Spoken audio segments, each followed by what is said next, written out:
account alone be. How do you go to where it's going live? You go to your YouTube, click your video.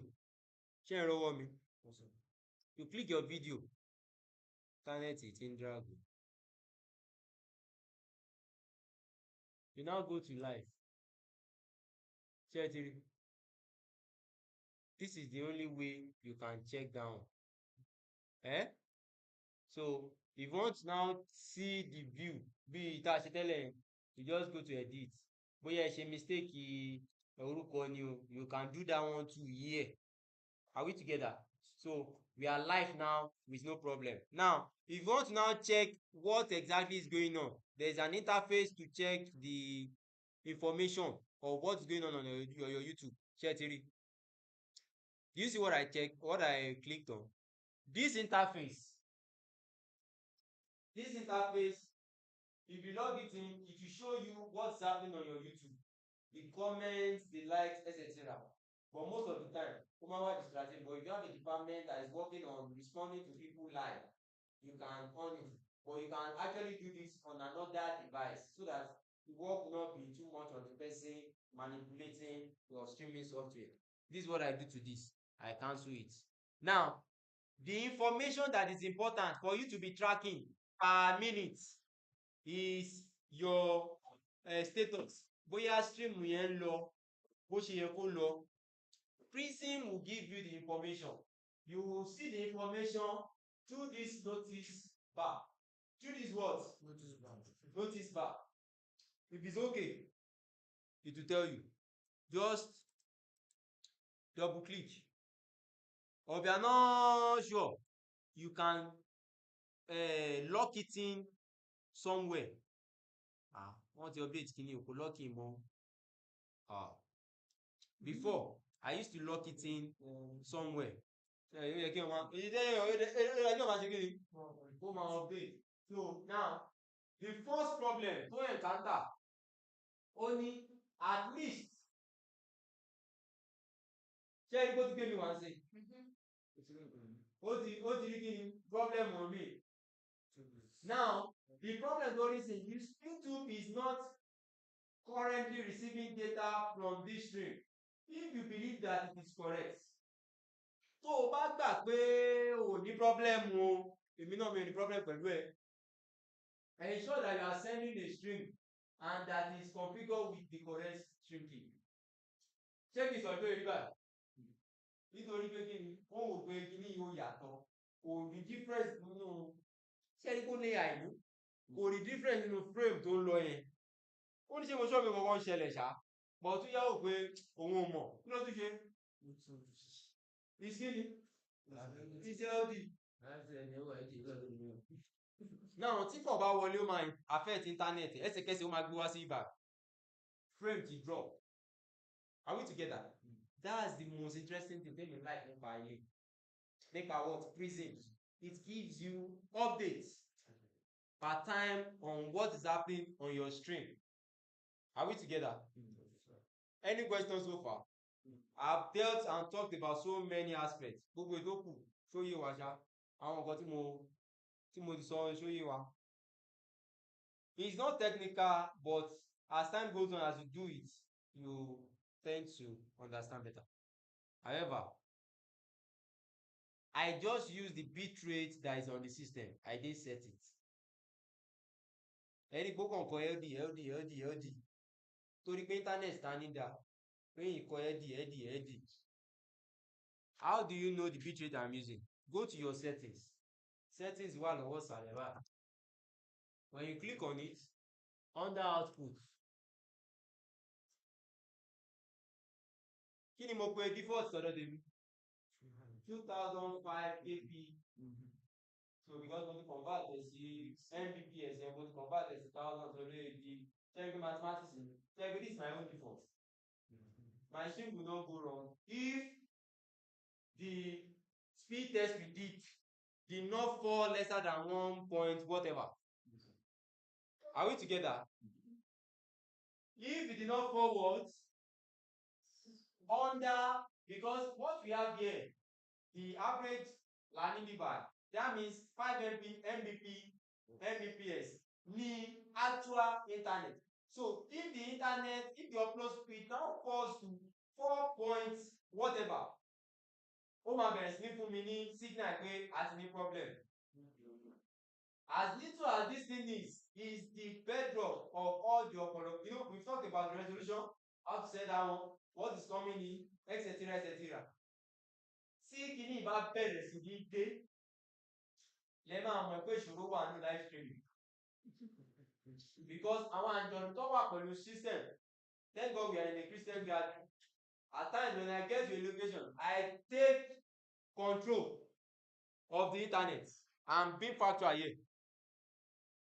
Because we went for an event in Christian University. Ẹni tó ṣe àti lọ ṣe pre, you know, to go and check which network is okay, whatever. Airtel was the best. We took in Airtel, but ọ̀gá mi gbà yẹn, if Airtel is the best, let's do backup MTN. You get to the site. At the ọ̀gá mi ti kọ́, when you go to, that's why if I go, your gadget and everything is working smoothly. Pray that nothing goes wrong. Commit your system into God's hands. So beyond technical and this thing, we have what? Spiritual. Àti testosterone, everything to èèyàn kọ́kọ́ máa wá ni. Ẹ̀rí tẹ́lẹ̀ mo fẹ́ wọlé lẹ́kọ̀ọ́. Tẹ́lẹ̀ ma, in our church, òun kọ́ báyìí náà nàá ní. Wọ́n bá ti fẹsẹ̀ gbá báyìí. Everything ṣe kí ni? Ṣé ẹ̀mí èṣù kan ló lóye? So that is that on the stream. So if you are using a system that is not gaming system, just use under the encoding, just use CBR jẹ́jẹ́ under ìta ṣe tẹ́lẹ̀ Nvidia whatever tó ń gbé Nvidia wá yẹn, just use the X24. You understand? And we are fine. Streaming is interesting. What are the quick one? Let me just cap on this. What are this? I really want to tell you about time ti lọ. Ibi báyìí, your lagging is different from one person to the other if your bitrate is not set right. You see this frame? You see this frame size? Same video, but the frame is different from each other. This is how it looks like on each individual's view. Are we together? If the bitrate is not set right, nǹkan tó máa deliver fún ó máa yàtọ̀ sí nǹkan tó deliver fún B. Are we together? So that is that on that. Equipment you use for live streaming, that you need for live streaming. The setup, ẹ jẹ́ fún yín lélẹ̀. The setup for live streaming differ from one church to the other. Differ from what? One church to the other based on the equipment you have at hand. Are we together? I used to encourage my team that when you want to go for an event, we have something like you need to have something like a diagram like this to show how you want to connect your device, so that what you did not plan for, if it comes in, you know where to put them. Are we together? This is the setting from what I've explained, from your camera to your capture device, your system. Are we together? From your audio to your audio card to your systems and then to your SIM. This is the most simplest. Are we together? This is the most simplest. Now it goes to the next one. It looks similar, but as I said, this system has the capacity to do different displays. Like now, we want to be showing the preacher one thing that others should not see. If the system has graphics card, you can work hand in hand like that. Just like what I just did again to this, from your camera to your capture device to your system, from your audio to your system, and these different display outputs. Are we together? So that's that on that settings. And same thing with this basic live streaming setup. That's just it. But the way you maneuver this thing depends on what you want to do per time to this effect. So that is that on live streaming. Any questions so far? Equipment you use. Okay. Equipment you need for live streaming: video camera, audio input, video mixer, computer, broadcasting software, encoder, display monitor, etc. I omit something. Who knows what I omit? Something is missing from this list. Who knows? I don't want to do a cash reward. Can I go for you? Eh? What is missing? Tripod. Eh? It's not tripod. Actually, tripod is just an enabler.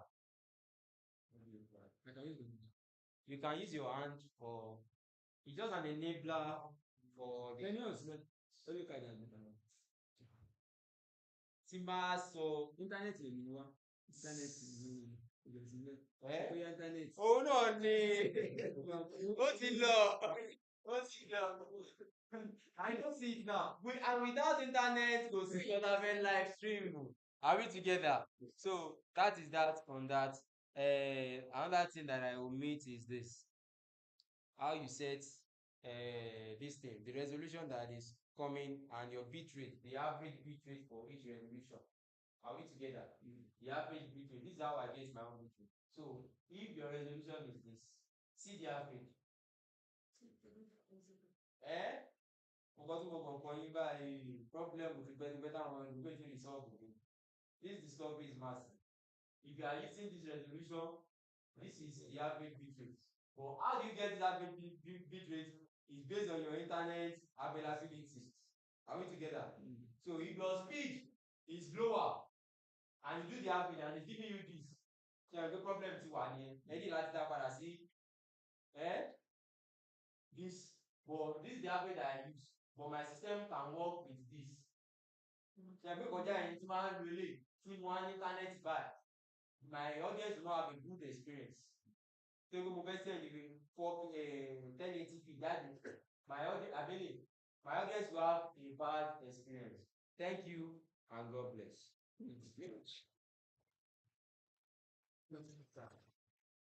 I have a question now. Yes, sir. Yeah, so if, for example, you have a virtual speaker that can be used. Virtual speaker. You Ẹni tó say- fẹ́ sọ̀rọ̀ àbí Yeah, equipment. so, but the person is not present at the event, so the person is genuine to you. Okay. So how do you now bring in the person in such a way that To be seamless. yes, exactly. Okay, this is how it rolls. You can either use a system or you have another additional system to it. I encourage you bring in additional system so that it won't affect, as I've said before, what you open on your system determines your output. You get? So when you bring in another system, that system will have you have an output. This is what I do. Assuming I have another audience, most of the time Zoom no matter what, we will set up a Zoom on that system. You now connect a cable as an output HDMI. You now put it into the system through what? Capture device. You understand what I'm trying to say? So my show, my show lórí screen back. You understand? Lórí screen, lọ́pọ̀lọ́ mi kó ti show bẹ́ẹ̀. So when you now bring it in, you bring it in as video source. But if it's on the same system, you will bring the person in as window capture source. You understand what I mean? These are two things. Now, the area where you have problem is when audio is involved. That is where the technicality is. So if you don't have an audio this thing capture device tó máa jẹ́ kí iṣẹ́ wà seamless to do that manipulation will be hard. So for capture device it can take in audio and take out audio and the same time without one interfering with each other. You understand? So that is to say tó bá sọ̀rọ̀ sínú ẹ̀ tó dẹ̀ sọ̀rọ̀ jáde kò ní dàbí double ẹmọ tí wọ́n bá ń sọ̀rọ̀ méjì kò ní affect ẹ̀. So that is what I use. If I'm using a system, I do it as window capture. Do you know what window capture is from my experience, from my explanation so far? So you just capture that view, you understand? Put it in a scene, but the scene will not be the normal scene. So you would have prepared. So that's what I mean by preparation is very important. So no. if you want to have a speaker in that event tó ń bọ̀, if it's one system you want to use, ẹ ti ṣe PowerPoint yín lẹ̀, tàbí kẹ́ mú flash ẹ ti gbé PowerPoint window capture yín wá. Funny enough, the new easy worship don't use window capture. They use NDI.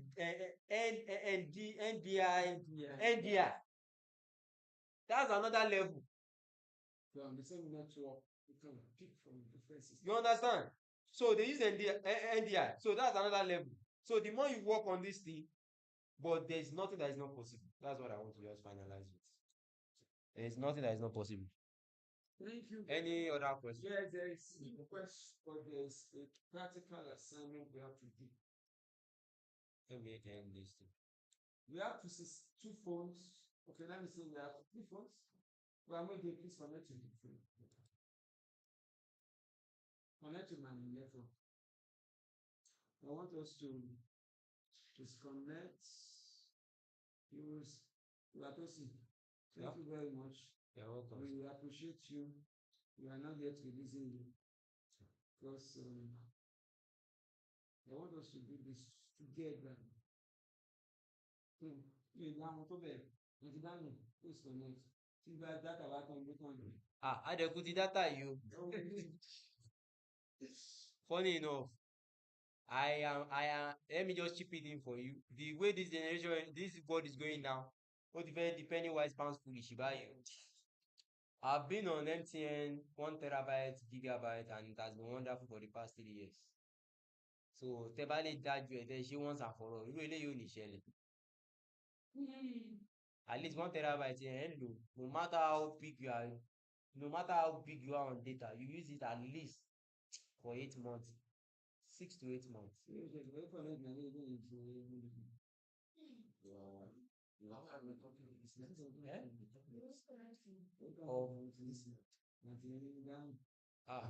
Àwọn kan wà ń bẹ tí mi ò ti fẹ́ disclose. And even if you take it, it might be complex, but I'll send it to you, sha. Because while preparing the slide, I tend to see something that me too. I'm just happy that I'm seeing it because I know the interpretation. This that I just showed you. Ẹ rántí ìjẹun àgbà tí mo sọ fún yín bẹ̀rẹ̀ ìjẹun àgbà yẹn nílé. Before you know this that they summarize here, you would have done so many live streams. You won't know that that's the problem. So when I saw it on this presentation, I'm like, wow, this is massive. Very simple. What it means is that your resolution on your screen and what bitrate is coming, they set it for you average. Simple. Now come and imagine that you have an average internet of this that is stable. And you are transmitting at this pace. Your audience on the laggy 1 second back. That's the meaning. On the lag 1 second of your stream. Ṣé o máa like pé wọ́n ṣe nǹkan bí ẹni náà lè wà ń bẹ̀? Ó máa lọ smoothly ní microseconds kò ní sí yàtọ̀. That's the meaning. So definitely bitrate is measured by instance Facebook and probably Íńtánẹ́ẹ̀tì ló ń drop yẹn ló wà. You understand? Nǹkan tí YouTube máa ń gbé jáde rè fáwọn yẹn. Resolution ni YouTube máa ń lò, right? So most of the time, average bitrate yìí ló máa wà. But tí bitrate yẹn bá ti wà ní bíbà, this will have problem. No máa fi jẹ́ kó late because most people are using phone.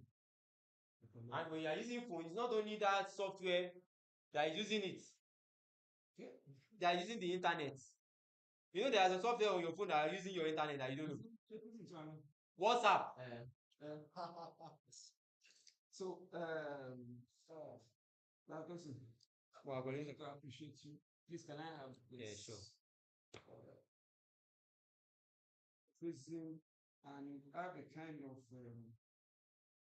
practical rundown, maybe in the next 15 minutes, of what we have discussed and see possibility of actually working with it. But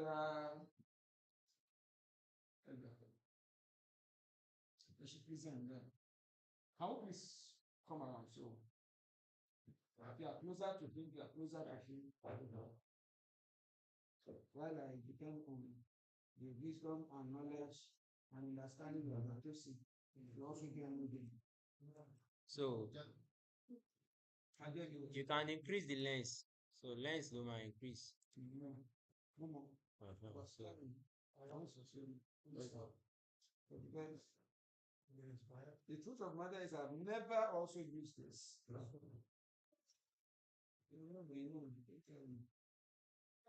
So let's see.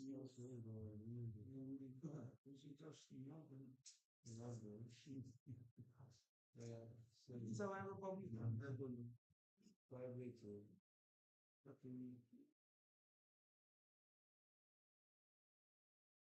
You know, you are but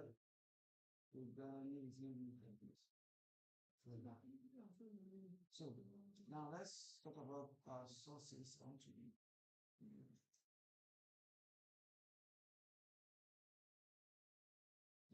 So that's mobile or less. mobile. Sorry. Mobile lens. You know, the beautiful thing about this is you can use your prism tool as a control. So a lot of things don't want to get it. Like I have 3 cameras now. I have 3 mobile camera. When you set it as this screen, I can be somewhere else, not where my system is, and remotely control who go live. Gbogbo ẹ̀ ṣiṣẹ́ papọ̀ mọ́ íńtánẹ́ẹ̀tì wá ní ṣá o. Now, mobile. Shoe this. You have this for less one. Yeah, first one. Phone àkọ́kọ́.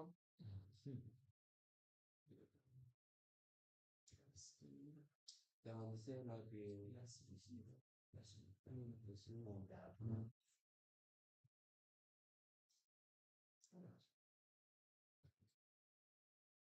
Egba. Wọ́n kọ́ ní tẹ̀lé wọn. Ìdánwò ẹ̀sùn. Ìdánwò ẹ̀sùn ṣe ọ̀dọ́. Orí àwùjọ máa ń pọ̀ jù lọ. Ilé ìtọ́jú. Orí ìlọ́wọ́ kan. Kọ́pì lélẹ̀ kọ́pì Samsung. Mo máa ń kọ́pì barcode nù. Kí sì lè máa ṣí náà. Prison ló máa ń lọ. Orí barcode kámẹ́rà kan náà ilé ti jí ẹ̀. Ó ti lọ ọ̀dọ̀ mẹ́tì. So ẹni kejì máa ń lọ. So let's switch the camera to the rear camera. So mo máa ń rí bóyá dẹ́gbẹ̀rẹ̀ lọ sí.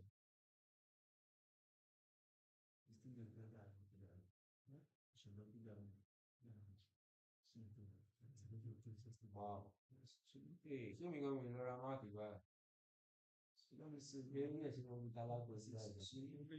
Bóyá three. Ẹ wá wo nǹkan tí wọ́n choose bẹ́ẹ̀ ṣọ́ra bọ̀. ṣé prison or Prison kò ní ní. Ọ̀rọ̀ ni.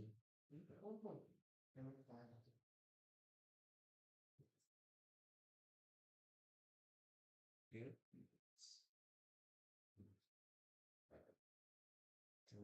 So it's going to be balance in. No, it's going to be balance in.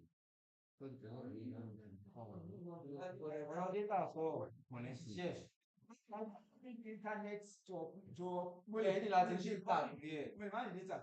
I can use it for recording a note. Try it, yeah. I don't know. Share what I'm doing. So what I want to do is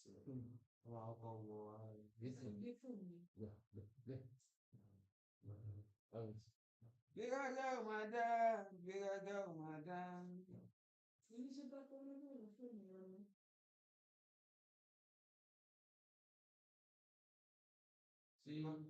So with that, tí gbogbo yín bá wà ní tí network yẹn ò jìnnà síra wọn, you use it seamlessly. Mo fẹ́ wo cathedral from the beginning of the cathedral to the end.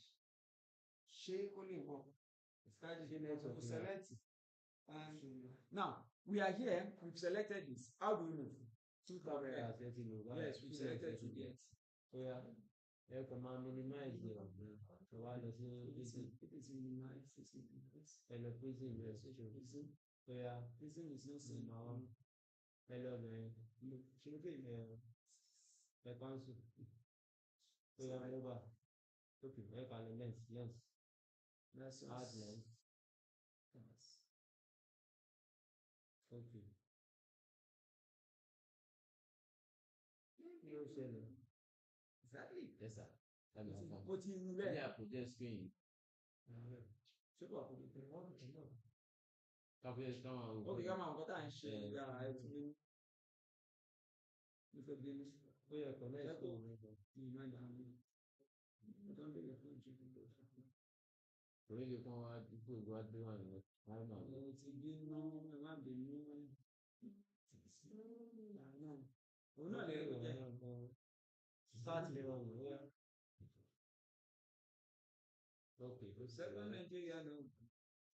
ó yẹ kọ́ àlọ́ Third Nigeria. alọ́ gbé kámẹ́rà sórí mi Nǹkan tó tẹ̀ ẹ́ lọ ṣe yóò tẹ̀ ẹ́ lọ. ó resolution fi change o Resolution yẹn. how is Resolution yẹn ó kọ́ yẹn. Okay. Àní ìwọ̀n lè ṣe. yọ kó sórí Àní ìwọ̀n lè ṣe.